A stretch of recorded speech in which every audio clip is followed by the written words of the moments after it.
Okay. What we did is a collaboration in the design and how it's manufactured. So basically, meron pa rin touch ng Filipino.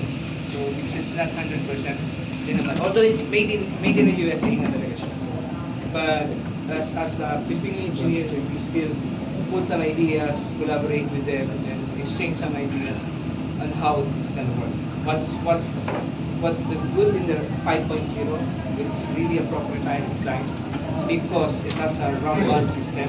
The recoil spring system is under proprietary under Rock Island Armory. And then if you notice, it's not a regular type ng barrel natin na below. So the design itself is a square barrel outside, but of course inside is still round because it's still part of the bullet. The design is come up with a square to hold the accuracy of the barrel because this gun is not on the cam action. It's a fixed barrel moving horizontal to control the recoil.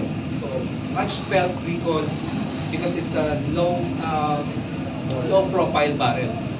So you can notice if you're daily average shooters, you can notice the difference when you shoot a regular pistol compared to the 5.0. Well, all of the coating itself is also the PDE is being applied to this gun. It's a striker fire pistol. You know, it has also the red dot take of the cover.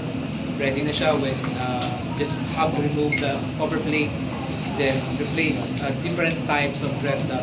So what we did here is we widened the variety of the choices of different red dot optic take.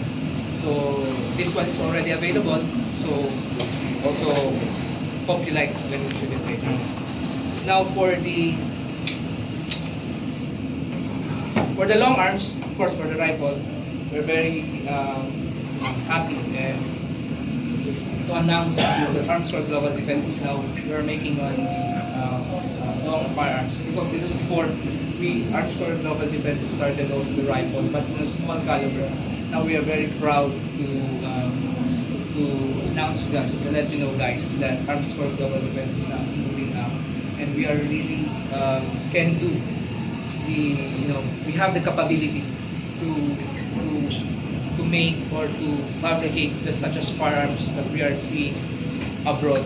So Arms for Global Defense is, as you can see our facility, we have the state-of-the-art machine, we have the process itself. It's really naka-arrange na sa lahat or the process itself is already in line.